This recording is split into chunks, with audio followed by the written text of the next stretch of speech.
பிஸ்லா நீ கூட ஒரு 10 கொஸ்டின் ரெடி பண்ணு பார்ப்போம். இப்போ இவங்க அட்டன் பண்ணுற மாதிரி.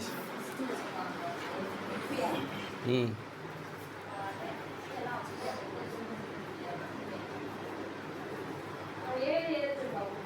இதை எழுதிட்டாங்க. அவங்க தான் உண்மையை சொல்கிறாங்களே. 1 தான் தெரியும், 2 தான் தெரியும்.